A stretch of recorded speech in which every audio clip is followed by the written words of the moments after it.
देखिए एक पेपर में इस तरह का सवाल आया और वो लोगों को समझ ही नहीं आया कि इसको पूछा गया एग्जाम में, ठीक है। ये थोड़ी यूनिक नेचर के क्वेश्चन से एक जस्ट अबाउट एवरेज बच्चे सवाल को पिक कर पाया होगा। नया चैप्टर अगली क्लास से स्टार्ट हो जाएगा। बोर्ड पे लिखिएगा दोस्त, ये कह रहा है manufacturing company uses the pre determined overhead absorption rate. इसका मतलब होता है हम डे 1 पे एक ओआर कैलकुलेट कर लेते हैं।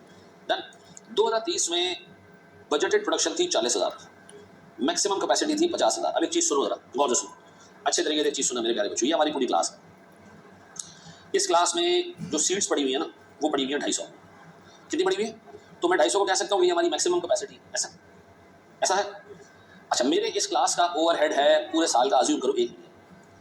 यहाँ 250 लोग आगे बैठते हैं, तो जो फिक्स कॉस्ट है 1 मिलियन में 250 लोगों से रिकवर कर लूँ, कर लेना चाहिए ना मुझे। इसको 250 से डिवाइड करना चाहिए, हर एक बंदे से 4-4 हज़ार रुपये रिकवर करने चाहिए फी में। ऐसा है। अगर ये क्लास फुल रहती है तो ऐसा, अगर मुझे लगता है कि जी है तो 250 की कैपेसिटी, लेकिन नॉर्मली 200 लोग ही आते हैं, 250 नहीं आते हैं, फुल कैपेसिटी में काम नहीं होता। नॉर्मल कैपेसिटी इतनी है, नॉर्मल कैपेसिटी का मतलब जितना हम नॉर्मली यूज करते हैं। तो अब 1 मिलियन को आपने 250 से रिकवर नहीं करना, बल्कि 200 से रिकवर करना। ऐसा है। ये बात में बैठती है। तीसरी चीज, व्हाट इफ के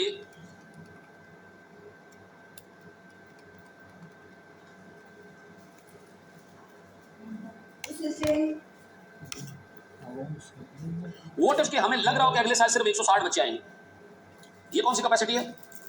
बजटेड। अब मुझे बताओ, मैं अपने ओवरहेड को फुल कैपेसिटी से रिकवर करूं, नॉर्मल से रिकवर करूं, या अगले साल आपको पता है कि 160 ही आएंगे तो उससे रिकवर करूं? आप हमेशा बजटेड कैपेसिटी पे ओवरहेड को एलोकेट करते हो। बजटेड ना हो तो फिर नॉर्मल कैपेसिटी, नॉर्मल भी ना हो तो फिर अज्यूम करो कि हमारी मैक्सिमम कैपेसिटी पूरी यूटिलाइज होती है। ऐसा। अब बताओ, कह रहे हैं बजटेड प्रोडक्शन 40,000 है, लेकिन 50,000 पे जा सकते हैं। जाते नहीं है भाई, 50,000 पे नहीं जाते, 40,000 हमारी बजटेड कैपेसिटी। जी क्या रहे हो यार, 50 ये किस कैपेसिटी से डिवाइड करके आया? बजटेड से 40,000 से डिवाइड करके आया है। तो एक्सपेंस को पहुंचने के लिए हमें क्या करना पड़ेगा? इसको 50 को 40,000 से मल्टीप्लाई करना पड़ेगा ताकि आप बजटेड एक्सपेंस पे जा सकें। 50 से मल्टीप्लाई नहीं करना, 50,000 से मल्टीप्लाई नहीं करना, 50 इंटू 40 करना। फिर इसने कहा एक्चुअल हमने थोड़ी सी ज्यादा प्रोड्यूस कर लिए और अंडर एब्जॉर्ब्ड ओवरहेड आ गया 25,000 का। मुझे बता सकते हो हमारे पास एक्चुअल ओवरहेड कितना रहा होगा? पहला सवाल है आपसे, कैलकुलेट कर। मुझे बजटेड ओवरहेड निकाल के दें और एक्चुअल ओवरहेड निकाल के दें। शाबाश, बता रहे कितना हुआ है। इन दो चीजों को कंपेयर करके ओवर और अंडर एब्जॉर्ब निकाला जाता है, बजटेड और एक्चुअल को बिल्कुल नहीं, एब्जॉर्ब्ड और एक्चुअल को। शाबाश, करो सब करो। बजटेड तो 2 मिलियन है, सही है। आओ चेक करो। सबसे पहले मुझे बताओ, हमारे पास बजटेड एफओएच पता नहीं कितने थे, हमने उसको डिवाइड किया किससे? बजटेड आउटपुट से। तो हमारे पास ओआर आया होगा। ऐसा है। अच्छा, ओआर है 50, बजटेड आउटपुट कितना है जी? 40,000। तो मुझे बताओ ये बजटेड एफओएच कितना रहा होगा? 2 मिलियन, दैट इज 40,000 इंटू। पक्का? किसी को कोई कंफ्यूजन? पंचायत पसूड़ी पंगा प्रॉब्लम नथिंग। अब मुझे एक बात बताओ, अगर मैं आपसे कहूं कि यूनिट्स कितने बने एक्चुअल, तो आपने अप्लाइड निकाल लेना। 41,000 यूनिट्स में से हमने सब में से 50-50 रिकवर किए। कितने रिकवर हुए? 2,50,000। यही है। अब बताओ आपका एक्चुअल कॉस्ट कितना है? यही तो नहीं पता, लेकिन हमें इतना पता है कि हमारी एक्चुअल कॉस्ट थोड़ी ज्यादा लग गई क्योंकि हम रिकवर नहीं कर पाए 25,000। तो एक्चुअल कॉस्ट हमारी थोड़ी सी ज्यादा लग गई। कितनी ज्यादा लग गई? ये रही होगी। ये क्या हमारी एक बैलेंसिंग फिगर। ऐसा है। ये सवाल का पहला पार्ट था। आपने क्या मालूम कर लिया? बजटेड और एक्चुअल ओवरहेड्स किस साल के? लास्ट ईयर के। किस साल के? लास्ट ईयर के। ऐसा है। ये लास्ट ईयर हो चुका है ना, साल गुजर चुका है ना चंदा, तभी तो सारा डाटा आ गया तुम्हारे पास। ऐसा है। अच्छा, अब आपसे एग्जामिनर कुछ पूछ रहा है, कुछ बता रहा है। बोर्ड में देखिएगा, 2023 खत्म। बोर्ड में देखिएगा 2023 3 ओवरहेड्स आपने निकाले। इसमें बजटेड कितना था? अप्लाइड कितना था? 20। एक्चुअल कितना था? 2075। अब गौर सुनना, इस कंपनी की आदत है कि जो लास्ट ईयर का एक्चुअल फिक्स ओवरहेड होता है वो अगले साल का बजटेड ओवरहेड बन जाता है। जो लास्ट ईयर का फिक्स ओवरहेड होता है एक्चुअल, इस कंपनी की आदत है। सवाल में लिखा होगा, इस कंपनी की आदत है, the company uses actual results of 2038 as the basis for budgeting in 2024। हम बात कर रहे हैं फिक्स ओवरहेड्स की, बस। ऐसा। अब बताओ अगले साल का बजटेड फिक्स ओवरहेड्स कितना होगा? 2075,000। पक्का? वो कह रहे हैं जी अगले साल नंबर ऑफ यूनिट्स जो हमारे, गौर से सुनना, वो 40,000 ही रहेंगे। Budgeted production for 2024 remains the same as 2023।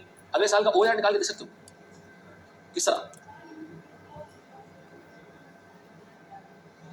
कितना 2075000, ये क्या हमारा, डिवाइड करो इसको किससे, 40,000 से, क्या 21 पॉइंट, ऐसा पर यूनिट, ऐसा निकाल लिया, ये बताया मैंने, लिख के दिया। Budgeted production for 2024 remains. अब एक्चुअल में कुछ कहानियां हुई, गौर तो सुनना, गौर तो सुनना, गौर तो सुनना, गौर तो सुनना, छोड़ दो लिखना। उसने कहा भैया एक्चुअल चेंजेस ओवरहेड्स कॉस्ट में कुछ इस तरीके से आई। हमारा इलेक्ट्रिसिटी का बिल 5 लाख रुपए बढ़ गया, 5 लाख रुपए इलेक्ट्रिसिटी का बिल बढ़ गया, किसके मुकाबले, पिछले साल के मुकाबले में, नहीं बजट के मुकाबले, ठीक है जी। The following changes in overheads cost are expected for 2024, क्या कह रहा है, हमारे खर्चे बढ़ जाएंगे, ठीक है जी। लास्ट टाइम जो खर्चा हुआ था वो बजट भी बन गया इस साल का, और हमारे अगले साल खर्चे 5 लाख से 5 लाख रुपए इलेक्ट्रिसिटी की कॉस्ट बढ़ जाएगी। स्टॉक रिलेटेड एडजस्टमेंट, इसका क्या मतलब है, हमारा कुछ स्टॉक चोरी होगा, उसकी नेट कॉस्ट कितनी है, आमतौर पर जब स्टॉक चोरी होता है तो उसको हम ओवरहेड्स में डाल देते हैं, नॉर्मल प्रोसीजर होना स्टॉक चोरी होने का, क्या तो नॉर्मली चोरी हो ही जाता है, तो हम कहते हैं काम करो इस स्टॉक की कॉस्ट को उठाओ, ओवरहेड्स डेबिट और मटेरियल क्रेडिट से क्या होगा, ओवरहेड्स सारी यूनिट्स में फैल जाता है अगर ये नॉर्मल है। तो आपने स्टॉक लॉस को हमेशा क्या करना है, अगर वो नॉर्मल बिजनेस प्रोसीजर है, नॉर्मल बिजनेस फीचर है, तो आपने उसको किसमें डाल देना है, ओवरहेड्स में, ऐसा है। अब बताओ हमारे पास 5 लाख रुपए से एक खर्चा बढ़ रहा है, लाख रुपए से और भी बढ़ रहा है, फिर ये कह रहे हैं ओवर टाइम 2 लाख रुपए से बढ़ रहा है, इधर रुक जाओ, ओवर टाइम आपको नहीं लगता मजदूर का खर्चा है, ओवर टाइम तो डायरेक्ट लेबर का खर्चा है ना, ऐसा है कि नहीं, तो आप इस ओवर टाइम को ओवरहेड्स में मत डालना। अब बताओ अगले साल का हमारा एक्चुअल ओवरहेड कितना होगा, नहीं मैं बताता हूँ, ये लिखा हुआ ये ओवरहेड का वर्ड या नहीं होना चाहिए, क्या होना चाहिए, कॉस्ट। ओवरहेड कभी कभार ओवरहेड्स होता है, ये ओवर टाइम होता है कभी कभार, मैं एक्सप्लेन करता हूँ, मैं आगे जाके लेबर में बताने वाला रहा। मुझे एक बात बताओ, ये टेक्निकल डिस्कशन कर ले अभी, यहाँ देखिए, ये हमारे पास ना 4 जॉब्स है जो मैं चला रहा हूँ, 4 jobs, job A, job B, job C, job D. Jobs क्या होती है, इस बंदे ने कहा मुझे फर्नीचर चाहिए कमरे का, ये जॉब ए हो गया, मैं फर्नीचर बनाता हूँ। इससे कहा मुझे स्कूल का फर्नीचर चाहिए, जॉब बी हो गया। इससे कहा मुझे जो है वो एक पार्क का फर्नीचर बनवाना है, जॉब सी हो गया। इससे कहा जी मुझे अपने लॉन का फर्नीचर बनवाना है, जॉब बी हो गया। चारों का काम मैं कर रहा हूँ, चारों अलग अलग काम, ऐसा दिन के 2 घंटे मैं यहाँ लगाता हूँ, 2 घंटे यहाँ लगाता हूँ, 2 घंटे यहाँ लगाता हूँ, 2 घंटे यहाँ लगाता हूँ, डन। मैं सोच रहा हूँ 5वीं जॉब भी पकड़ लूँ, लेकिन मैंने कहा 5वीं जॉब पकड़ूंगा तो ये 8 घंटे से मामला ऊपर निकल जाएगा। किसी ने कहा काम कर ले, पकड़ ली जॉब भी। मैंने कहा यार ये तो नुकसान हो जाएगा यार। उसने कहा नुकसान क्यों होगा, मैंने कहा मसला ये है कि चूंकि नॉर्मल घंटे होते हैं ना 100 रुपये का घंटा है, ऐसा हर जॉब पे मैं दिन के 200 रुपये एलोकेट करता हूँ, ऐसा। ये जो ओवर टाइम में जॉब होगी ना, इस पे जॉब ई के ऊपर लगेंगे तो 2 घंटे, लेकिन हमें इफेक्टिवली ये घंटा से 150 रुपये का पड़ेगा, कितने का, 150 रुपये का पड़ेगा। और ये कितना आ जाएगा खर्चा, आपको नहीं लगता ये जॉब ई जो है वो एक नई जॉब आ रही है जिसकी लेबर कॉस्ट बाकियों के मुकाबले में ज़्यादा, कितनी ज़्यादा है, तो सारे इस जॉब में चला जाएगा। ये तो कल शाम में अगर मैं जॉब डी करना शुरू कर दूँ, ई को मैं दिन में करना शुरू कर दूँ, तो ये ओवर टाइम का खर्चा जॉब डी पे चला जाएगा। कल अगर मैं सोचता हूँ कि मैं जॉब ए को शाम में किया करूँगा, तो ये ओवरहेड का खर्चा, ये ओवर टाइम का खर्चा जॉब ए पे चला जाएगा। तो जो जॉब में शाम में करूँगा उसकी शामत आएगी, ऐसा है, तो गलत हो जाएगा। तो आपसे मैनेजमेंट अकाउंटिंग ये कहती है आप इस जॉब को भी क्या करें, 100 रुपये के रेट से मल्टीप्लाई करें, कितना करते हैं इसको, 100 रुपये आप एक्स्ट्रा पे कर रहे हो ना, ये इन सारी जॉब्स में एलोकेट करो, ठीक है। ओवर टाइम को आप क्या मान लो, ओवरहेड्स मान लो, ठीक है जी। अब सुनो सुनो, क्योंकि ओवर टाइम को क्या मान लो, ओवरहेड्स मान लो, सब जॉब्स में एलोकेट कर दो। अब आप शाम में किसी को चलाओ, दिन में किसी को चलाओ, कोई फर्क नहीं पड़ता। अब आपको पता चल गया कि जी क्या हिसाब था। लेकिन अगर ये जॉब ई जो है ना जब आ रही है, आप कस्टमर को बोल रहे हो कि यार देखो ये जॉब में शाम में करना पड़ेगी, मुझे मजदूर को ज्यादा पैसे देने पड़ेंगे, जॉब ई जिस बंदा आपसे करवाना चाह रहा है सर कोई टेंशन नहीं ले, आप करवा दे, मैं पैसे एक्स्ट्रा दे दूंगा। अब ओवर टाइम किसके कहने से हो रहा है, कस्टमर के। अगर ओवर टाइम कस्टमर के कहने से हो रहा है ना, तो वो पूरा जॉब ई को ही एलोकेट करना और उसको ट्रीट करना लेबर कॉस्ट। और अगर ओवर टाइम किसके कहने पे हो रहा है, हमारे अपने हिसाब से हो रहा है और कॉम्पनसेट नहीं होंगे उसके लिए, तो फिर ओवर टाइम की कॉस्ट को आप क्या कंसीडर करोगे, ओवरहेड्स कंसीडर करोगे, सारों में फैला दोगे। अब बताओ ओवर टाइम ओवरहेड कब होता है और ओवर टाइम लेबर कब होता है, जब कस्टमर की तरफ से है तो लेबर में काउंट कर लेना, और जब कस्टमर की तरफ से नहीं है तो। अब यहाँ पर अजम्पशन वाली बात है कि हम ओवर टाइम को क्या ले रहे हैं, ठीक है जी। तो मैं यहाँ अज्यूम कर रहा हूँ कि ओवर टाइम क्या है, लेबर की कॉस्ट। आमतौर पर ओवर टाइम लेबर में ही डालना, अनलेस कि एग्जामिनर स्पेसिफिकली लिख कर दे कि ये जो ओवर टाइम की कॉस्ट लगाई गई है ये कहीं से भी कॉम्पनसेट नहीं हो पाएगी, तो फिर आप इसको क्या ट्रीट करना, ओवरहेड ट्रीट करना। अब यहाँ उसूल ने एक हेडिंग डली हुई है तो उसको क्या ट्रीट करना चाहिए, ओवरहेड ट्रीट करना चाहिए। ये मेरी गलती है, मेरा बनाया हुआ सवाल है, मैं इसको ट्रीट नहीं करवाना चाह रहा था, मुझे यहाँ एक एक्सेप्शन क्रिएट करनी चाहिए था, मुझे यहाँ लिखना चाहिए था द फॉलोइंग कॉस्ट, और यहाँ लिखना चाहिए था कि ये जो ओवर टाइम की कॉस्ट है ये कॉम्पनसेटेड कॉस्ट है, तो treat this as direct labour cost, ऐसा है। अब बताओ अगले साल तुम्हारे एक्चुअल ओवरहेड्स कितने से बढ़ रहे हैं, 6 लाख रुपए से, तो आपके बजटेड ओवरहेड्स से कितने हैं, यानी 20 और 6 लाख रुपए उसमें और ऐड कर दो, कितना। अब बताओ ये हमारे एक्चुअल ओवरहेड है, उसने कहा इससे होगा ये कि हम अपनी मैक्सिमम कैपेसिटी पे चले जाएंगे। अब बताओ हमारे एक्चुअल यूनिट्स कितने हैं, अब आपके पास ये एक्चुअल ओवरहेड भी आ गया, एक्चुअल यूनिट्स भी आ गए, अगले साल का AR भी आ गया। अब मुझे बताओ अंडर और ओवर रिकवरी निकाल के दे सकते हो,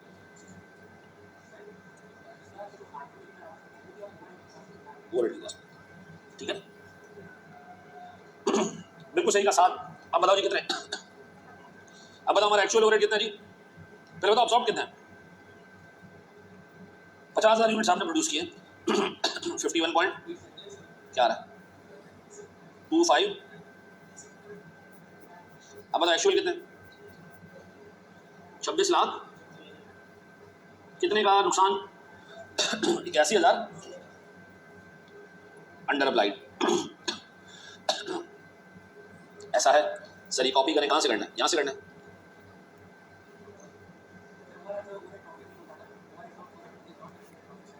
ओवरहेड उसकी नेचर होती है रिडक्शन ऑफ कॉस्ट, प्रॉफिट ही हो गई ना टेक्निकली। नहीं मैंने तो कुछ नहीं कहा सर, बड़े आगे मेरे बच्चों, मैंने ट्रिकी क्वेश्चन है। अभी आपको देता हूँ सवाल कौन सा था जिसके बहुत कम मार्क्स आए बच्चों के, वो बता रहा हूँ आपको, अगर आप मुझे अलाउ कर दें। अलाउ जी, दो आपको सवाल। अब ये सवाल है सर आपका पेपर्स का, ये आपने मुझे सॉल्व करके देना। शुरू हो जाए मेरे प्यारे बच्चों, ये मैं ग्रुप पे भी दे देता हूँ। चलिए हम अगली क्लास से ना मतलब अगला जो हमारा टॉपिक होगा ना वो मैं आपको कराऊंगा डिसीजन मेकिंग, ठीक है। वो है मेन टॉपिक, ठीक है। अगले 2 टॉपिक्स इंतहाई मेन टॉपिक्स हैं और वो तकरीबन को 20-22 क्लासेस में 23 क्लासेस में दोनों खत्म होंगे, तो एक भी खुला नहीं मारना, ठीक है।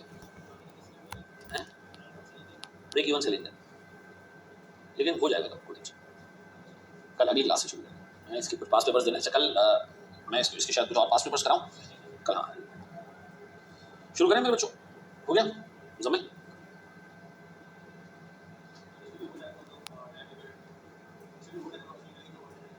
ओवर टाइम, हाँ इस पर चेक कर दो ना क्या लिखा है, the following events took place. हाँ तो फिर आप नहीं करना,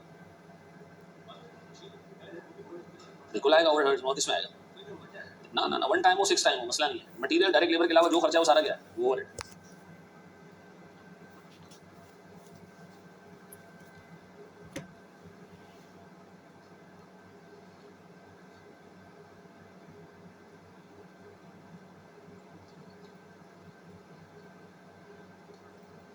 चलो मेरे बच्चों कल क्लास होगी, बिल्कुल होगी, इससे मना किया मैं कराऊं। अच्छा मेरे प्यारे बच्चों बोर्ड पे देखिएगा, इस सवाल में कह रहा है जी Pluto limited manufacture the single product था and operates at a normal capacity of 45,000 machine hours per annum which is 90% of its full capacity. If 45,000 hours is 90%, then 50,000 would be full capacity. ऐसा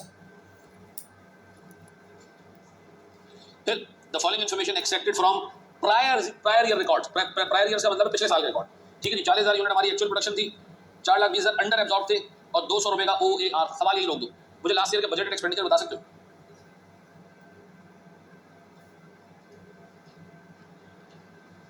कितने का sir? मेरे पास 200 का rate है और budgeted overhead कितने units कितने थे, तो कितना आ गया?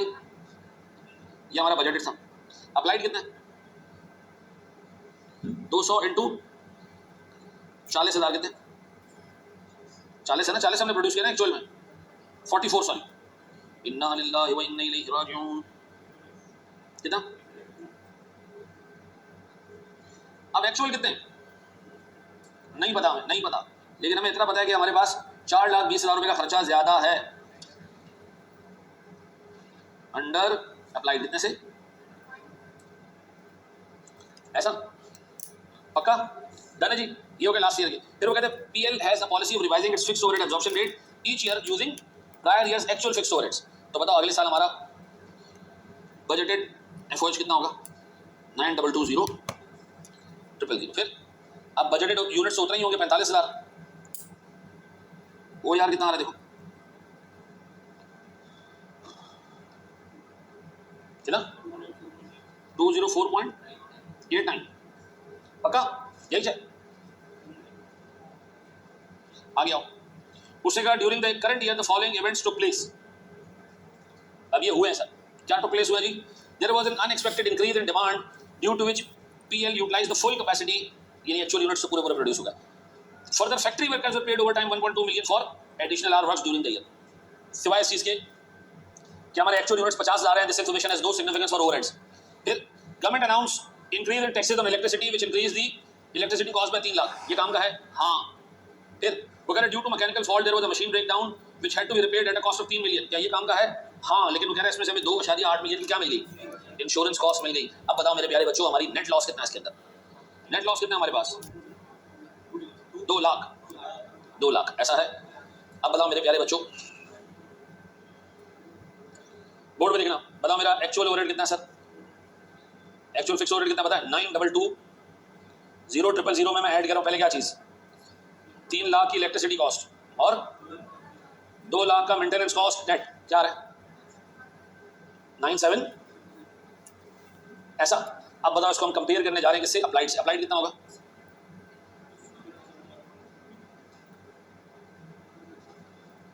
कितना? 10। सही कहने लगा। एक्चुअल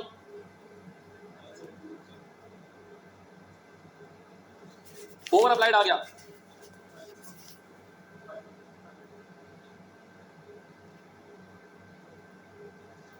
ऐसा है जी मेरा बच्चा। ये क्या रही? हाँ हाँ हाँ, ओवर है, ओवर टाइम है, जो ओवर टाइम है। हाँ,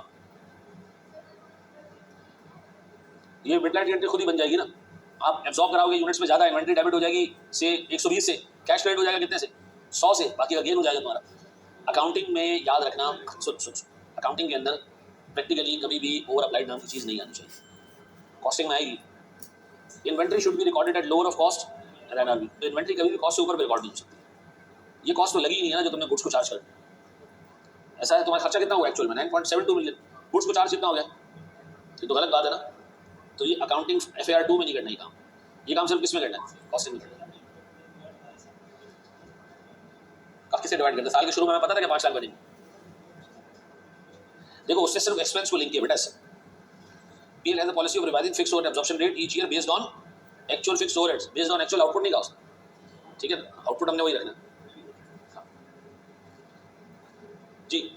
फर्स्ट 3 लाइंस में एक्चुअल फिक्स्ड ओवरहेड और एक्चुअल ओवरहेड बता दें, समझ नहीं आया। अवैस भाई क्या कर रहे हो यार?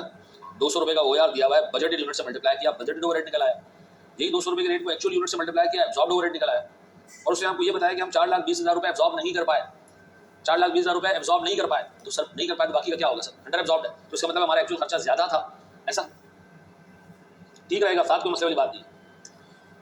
बड़े वाले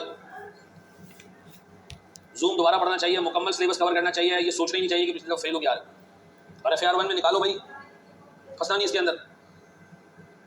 बड़े माली दोस्त, स्क्रॉल डाउन।